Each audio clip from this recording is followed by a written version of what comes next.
Shalom. First and foremost, I want to give all praises, honor, and glory unto Yahweh, Bashem Yahushai, Bashem Kakodash. Double honors to the elders and the apostles at Great Millstone. Peace and salutations to the Akimath on the Four Corners, teaching the truth and sincerity. This is Tasha Rokwa. Amath of the GMS Dallas camp, coming at you with a quick hit. I was just sitting here meditating on Isaiah 30 and 20, or 30 and 19. Just marveling at the strength and power of Yahweh Bashem Yahushai. There was a Jake that came up to camp, Salakia. There was a Jake that came up to camp on Tuesday, and he was engulfed with that Islam juice, and he was asking for, show me where a miracle is in Scripture. And like in my head, I was I was laughing, man, because I'm like, do you not see the miracle that's standing right before you? Yahweh Bashem Yahushai has worked a perfect work. All right, He has lifted up lively stones. All right, which we are those lively stones, which Yahweh Bashem Yahushai has brought to the fruition. Endowed us with His word. All right, and stood us up on our feet to proclaim what He has given us to say. He has put the words in our mouth, like He did to Isaiah, to Jeremiah, to all the prophets through the Tanakh, like He did to Moses. Come on now, call Haloyim like Yahweh Bashem Yahushai, but also I wanted to say, blessed is your eyes for they see.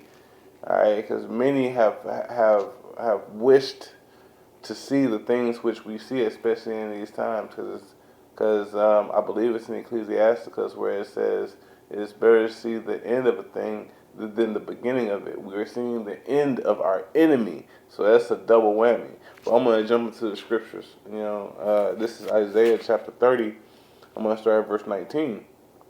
It says, "For the people shall dwell in Zion at Jerusalem." It says, "Thou shalt weep no more." All right. It says, "He will be very gracious unto thee at the voice of thy cry." All right, because what are you doing? You're crying unto Him. All right, what's that? Ecclesiastes chapter 7, verse 7. "Surely oppression maketh a wise man mad, and a gift destroyeth the heart." And the reason why the oppression of the society has made us mad is because, or mad meaning, mad meaning in the sense of not able to control your mind, because he's throwing out all these subliminal messages. He's trying to knock the elect off their swivel. He's trying to make them fall. Back into the dogma that they were in. But I'm going to continue on. It says, I'm going to start again. It says, "For the people shall dwell in Zion at Jerusalem." All right, Zion is our land. Jerusalem is a land as well, but Jerusalem is a people before it's a place, and it consists of you so-called blacks, Latinos, and Native Americans, and or of Negroid descent. Okay, it says that shall weep no more.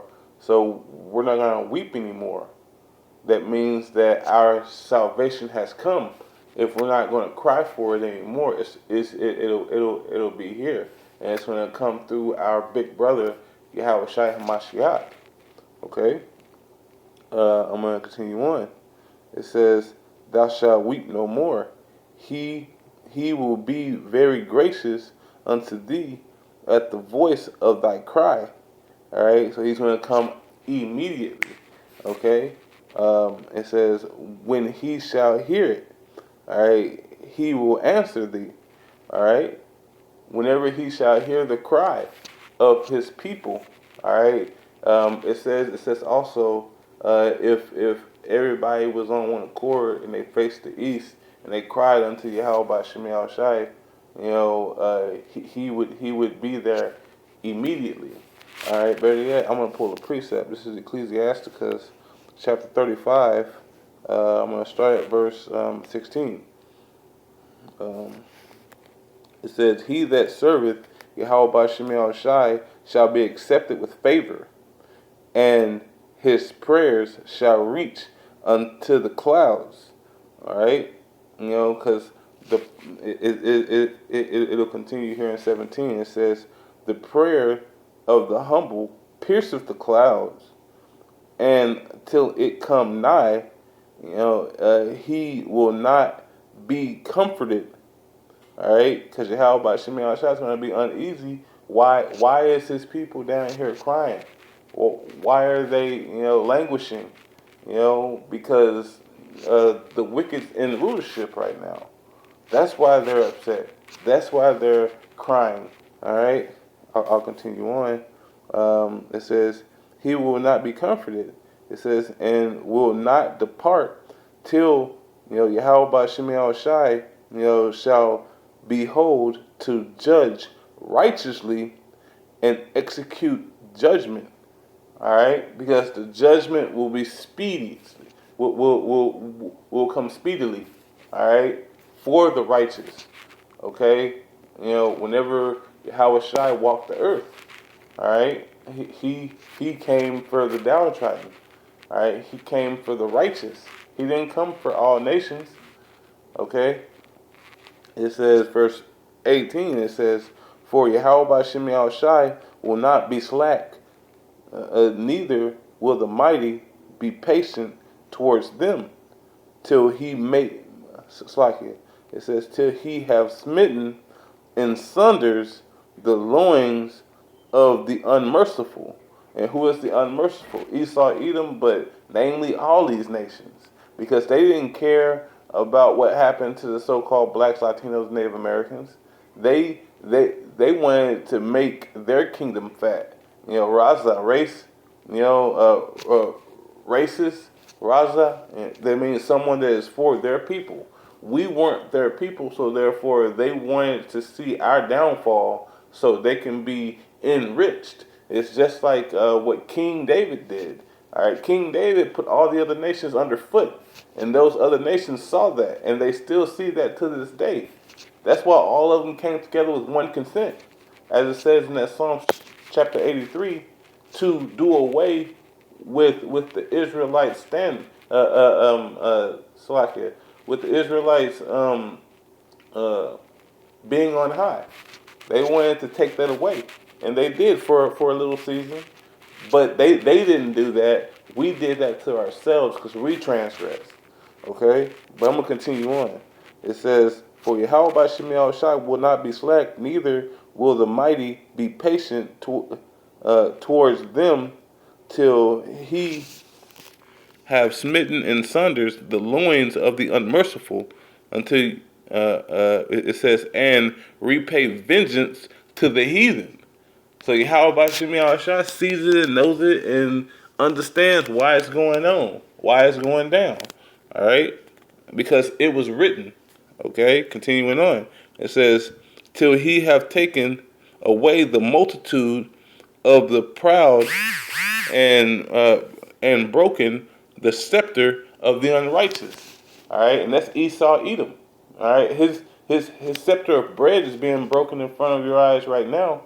All right, with these famines that are about to come upon these nations, okay, and some of them may be orchestrated by the heathen themselves, but all in all, that's how by Shemi Shai at work. All right, it says verse 19. It says, "Till he have rendered to every man according to his deeds, and to the works of man according to their devices." All right, everything that they have going here, all right, is a payback is required.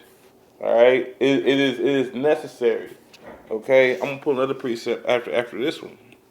It says, "Till he hath judged and caused, Salakia, till he have judged and caused of his people, all right, and made them to rejoice in his mercy." Okay, Yahweh Shemiah Shai is going to come back for the elect, and the elect is going to praise his holy name. All right, because he has taken down these heathen nations and removed the boot off their neck, and call Haloyim like Yahweh Shemiah Shai for that. Okay, I'll pull. This is Wisdom of Solomon. Wisdom of Solomon 1. I'll just get straight to the point. I'll go to 9. Better yet, I'll start at 8. It says, "Therefore, he that speaketh unrighteous, things cannot be hid. Neither shall vengeance, when it punisheth, pass by him." So the vengeance that is coming, Esau can't get away from it. Like it says in that Second Thessalonians, Second Thessalonians, I believe it's chapter 2, verse 8. All right, that righteous anger, that indignation, that is seeking his blood. All right, all these Edomites are going to get it. Okay, not just the bad ones. There's no such thing as a good Edomite, man, because all y'all are put in the same category. Okay, it says, verse 9. It says, "For inquisition, or a thorough search, inquisition shall be made unto into the counsel of the ungodly." Into the counsel of the ungodly, these heathen nations and Esau, Edom. Okay, it says, "And the sound of his words shall come unto Yahweh Shemiah Shai, for the manifestation of his wicked deeds." So even his own words are Salakia, even what he his wicked devices are going to be against him. All right, but Salakia.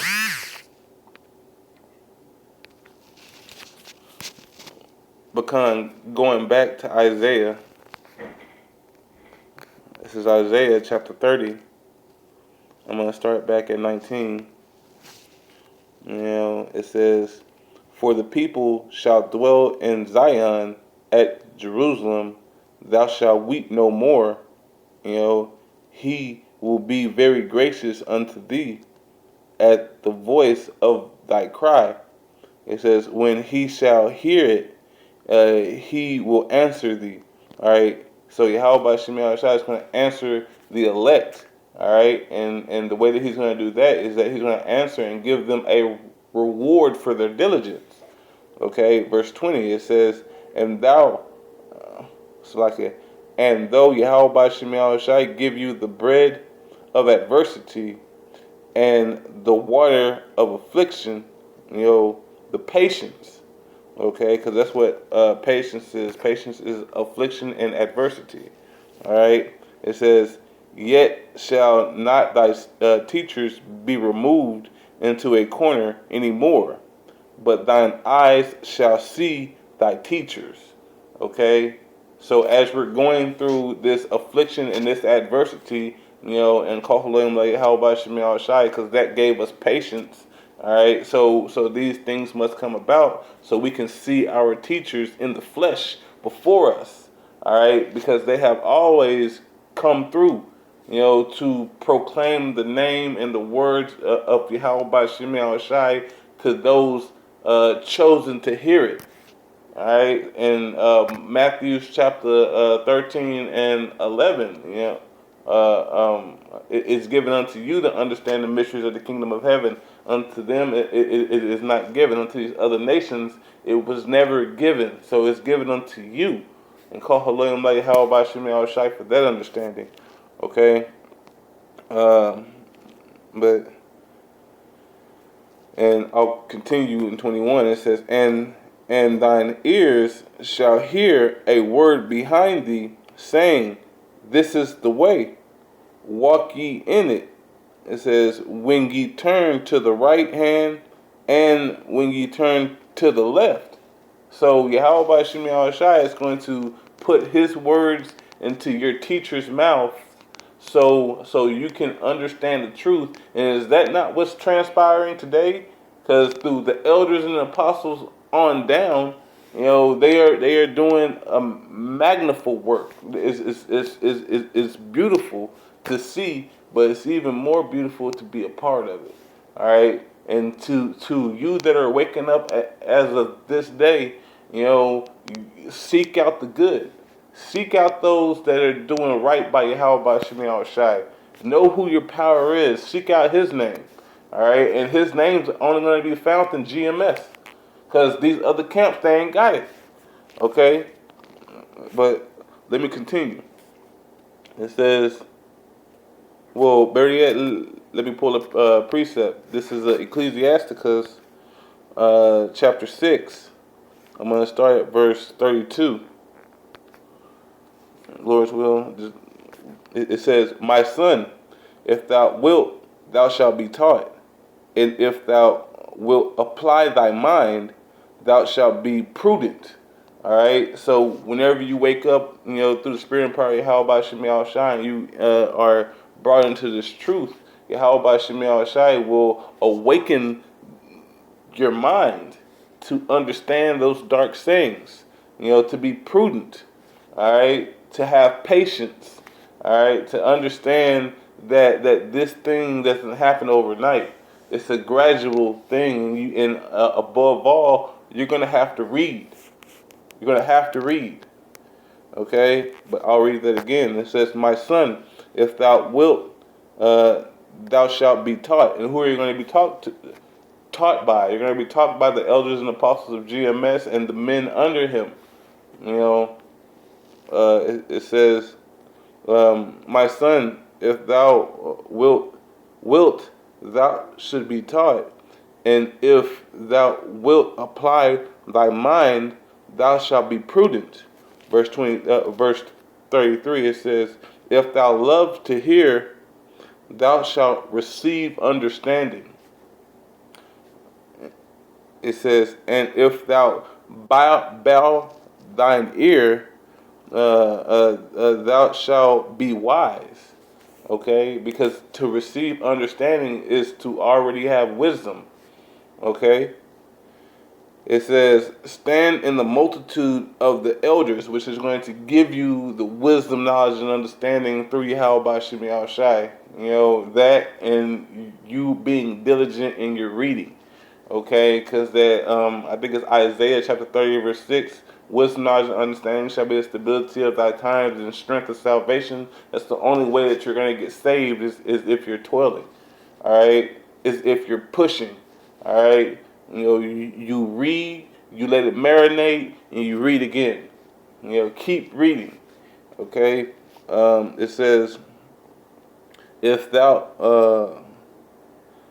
love to hear, thou shalt receive understanding, and if thou bow thine ear, thou shalt be wise. It says 34, stand in the multitudes of the elders, all right, and cleave unto him that is wise. That's what these men of GMS, these men of Great Millstone have done. They have cleaved unto the elders.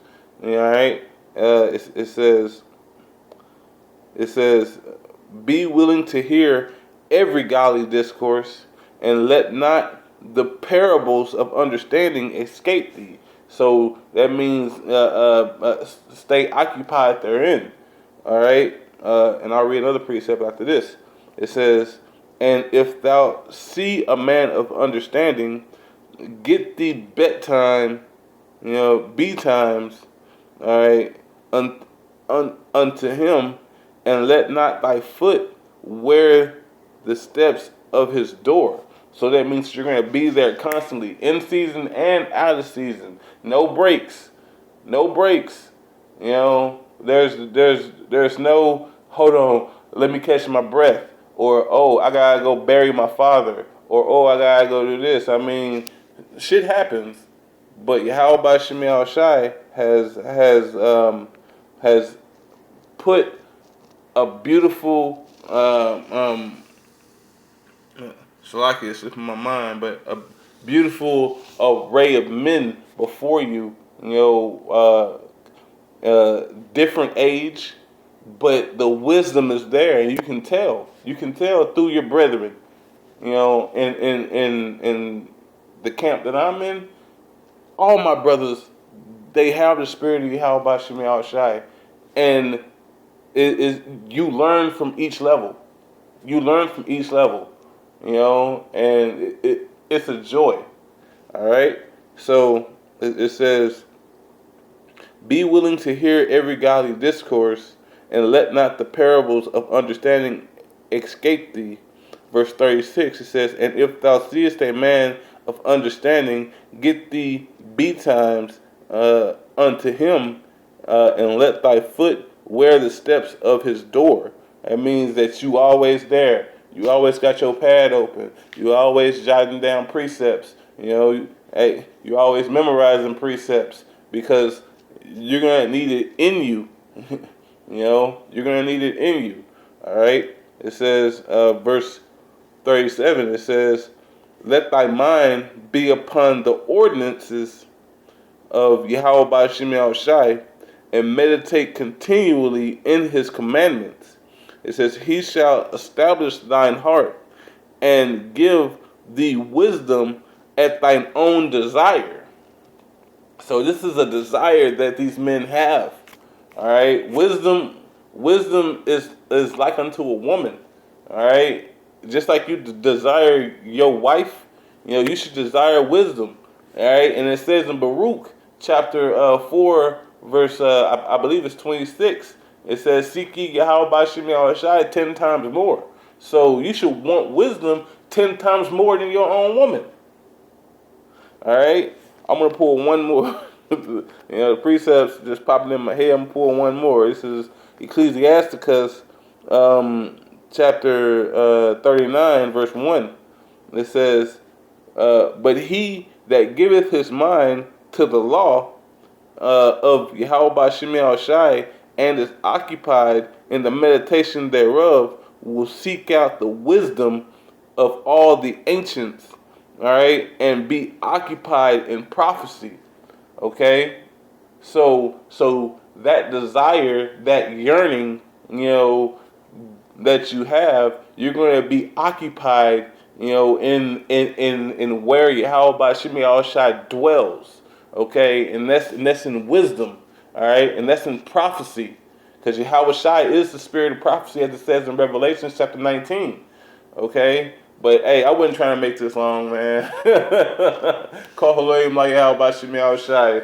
Hey, the water for listening. Hey, shalom and shalom.